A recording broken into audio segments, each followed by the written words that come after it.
Bismillahirrahmanirrahim. Assalamualaikum warahmatullahi wabarakatuh. Saya Dewi Mulyani dari SMK Negeri 1 Bojonggede. Kali ini kita masih akan membahas mata pelajaran administrasi pajak untuk kelas 11 akuntansi dan keuangan lembaga. Materi kali ini adalah PPh 21 Pajak Penghasilan Orang Pribadi. Kita mulai.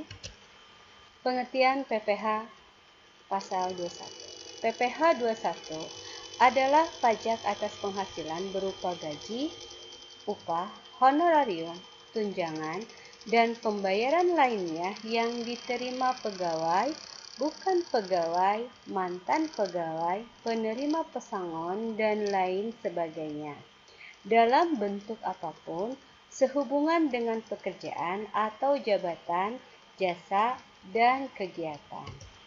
Fungsi dari PPh 21 yaitu 1. Mendukung distribusi pemerataan penghasilan, 2. Menyeimbangkan regulasi anggaran negara, 3. Menjaga stabilitas ekonomi. Saja subjek pajak PPh 21 yaitu 1. Anggota dewan atau dewan pengawas yang tidak merangkap sebagai pegawai tetap. 2. Penerima uang pesangon, pensiun atau uang manfaat, pensiun, tunjangan hari tua atau jaminan hari tua termasuk ahli warisnya. 3. Bukan pegawai yang menerima atau memperoleh penghasilan sehubungan dengan pemberian jasa. 4. Pegawai, mantan pegawai, peserta kegiatan yang menerima atau memperoleh penghasilan sehubungan dengan keikutsertaannya.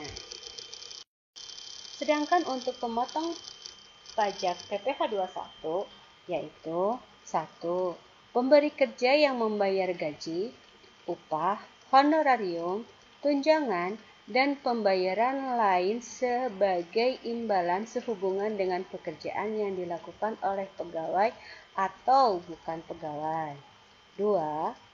Bendahara pemerintah yang membayar gaji, upah, honorarium, tunjangan, dan pembayaran lain sehubungan dengan pekerjaan, jasa, atau kegiatan. 3. Dana pensiun atau badan lain yang membayarkan uang pensiun dan pembayaran lain dengan nama apapun dalam rangka pensiun. 4. Badan yang membayar honorarium atau pembayaran lain sebagai imbalan sehubungan dengan jasa, termasuk jasa tenaga ahli yang melakukan pekerjaan bebas. 5. Penyelenggara kegiatan yang melakukan pembayaran sehubungan dengan melaksanakan sebuah kegiatan. Apa saja penghasilan yang dipotong PPh pasal 21? A. Penghasilan yang diterima atau diperoleh pegawai tetap, baik berupa penghasilan yang bersifat teratur maupun tidak teratur. B. Penghasilan yang diterima atau diperoleh penerima pensiun secara teratur berupa uang pensiun atau penghasilan sejenisnya. C. Penghasilan sehubungan dengan pemutusan hubungan kerja dan penghasilan sehubungan dengan pensiun yang diterima secara sekaligus berupa uang pesangon, uang manfaat pensiun, tunjangan hari tua atau jaminan hari tua dan pembayaran lain sejenisnya. D. Penghasilan pegawai tidak tetap atau tenaga kerja lepas berupa upah harian, upah mingguan, upah satuan, upah borongan, atau upah yang dibayarkan secara bulanan. E.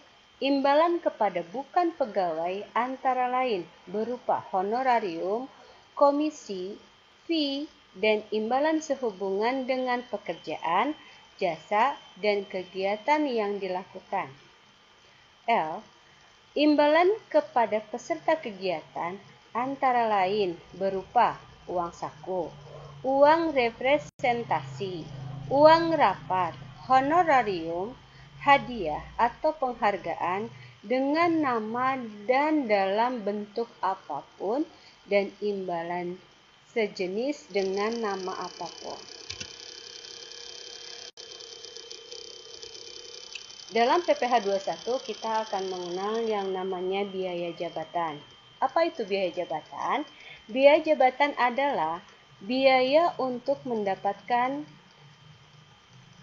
menagih, dan memelihara penghasilan yang dapat dikurangkan dari penghasilan setiap orang yang bekerja sebagai pegawai tetap atau memandang mempunyai jabatan ataupun tidak. Besarannya biaya jabatan yaitu sebesar 5% dari penghasilan bruto yang telah diterima pegawai, atau maksimal besarannya biaya jabatan untuk menjadi pengurang penghasilan bruto adalah 500.000 per bulan atau 6 juta per tahunnya. PTKP atau penghasilan tidak kena pajak. Penghasilan tidak kena pajak adalah pengurangan penghasilan neto yang diberikan kepada wajib pajak orang pribadi dalam negeri sebelum penghitungan PPh terhutang yang tidak bersifat final. Berapa besarannya PTKP? PTKP ditentukan berdasarkan status wajib pajak pada awal tahun pajak yang bersangkutan. Status wajib pajak terdiri dari TK, artinya tidak kawin, itu ditambah dengan banyaknya tanggungan anggota keluarga. K, artinya kawin, ditambah dengan banyaknya tanggungan anggota keluarga. K garis miring 1, artinya kawin tambah untuk istri hanya seorang yang penghasilannya digabung dengan penghasilan suami ditambah dengan banyaknya anggota keluarga. Tanggungan anggota keluarga adalah anggota keluarga sedarah dan keluarga semenda dalam garis lurus serta anak angkat yang menjadi tanggungan sepenuhnya. Maksimal tanggungan dalam pengurangan PTKP adalah 3 orang. Kita lihat tabel PTKP berikut ini. Ini merupakan daftar PTKP untuk perhitungan pajak bagi wajib pajak orang pribadi yang berlaku mulai tahun pajak 2016 adalah sebagai berikut. TK artinya tidak kawin. TK 0 artinya tidak kawin dengan tanpa tanggungan. PTKP-nya sebesar 54 juta. Untuk TK1 atau dengan 1 orang tanggungan 58.500.000. TK2 artinya tidak kawin dengan 2 orang tanggungan. Besaran PTKP-nya sebesar 63 juta. TK3 atau tidak kawin dengan 3 orang tanggungan, besaran PTKP-nya 67.500.000. Kemudian kita bisa lihat untuk K atau kawin. K0 besarannya sebesar 58.500.000, artinya dia kawin dengan tanpa tanggungan. K1 kawin dengan 1 orang tanggungan, besaran PTKP sebesar 63 juta. K2 kawin dengan 2 orang tanggungan, besaran PTKP-nya sebesar 67.500.000. Untuk K3 kawin dengan 3 orang tanggungan, besaran PTKP-nya sebesar 72 juta. Sedangkan untuk suami dan istri yang penghasilannya digabung atau NPWP-nya digabung, kita lihat bahwa itu KI dengan tanggungan ataupun tidak dengan tanggungan. KI 1 atau suami istri dengan penghasilan digabung tanpa tanggungan, besaran PTKP-nya 112.500.000. KI 1 suami dan istri digabung, besaran PTKP-nya 117 juta. KI 2 artinya suami dan istri digabung dengan 2 orang tanggungan, besarannya sebesar 121.500.000. KI 3 besaran PTKP-nya sebesar 126 juta. Kita lihat untuk PPh pasal 21 bagi wajib pajak yang tidak memiliki NPWP.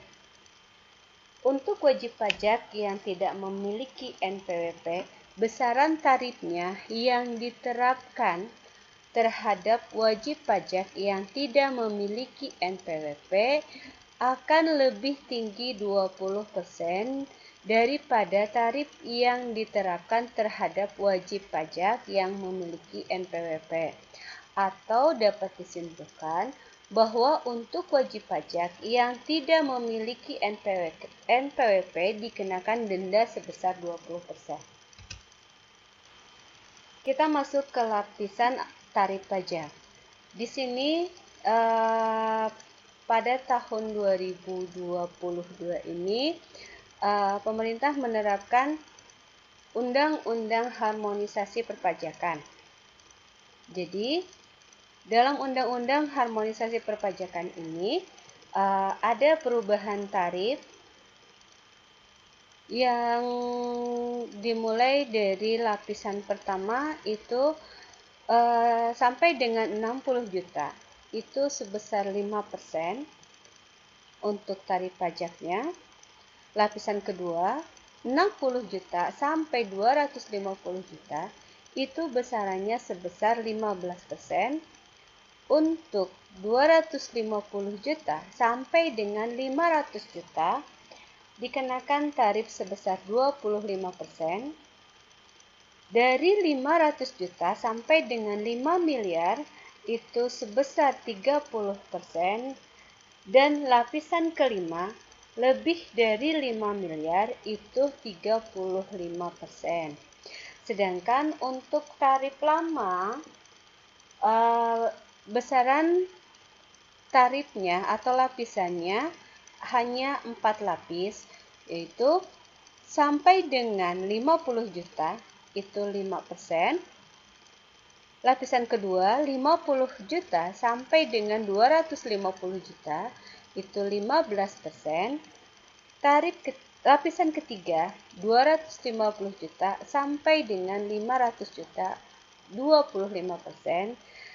Lapisan keempat lebih dari 500 juta itu sebesar 30%. Tarif pajak progresif terbaru ini diatur pada Undang-Undang HPP atau Undang-Undang Harmonisasi Perpajakan pasal 17 ayat 1 huruf A.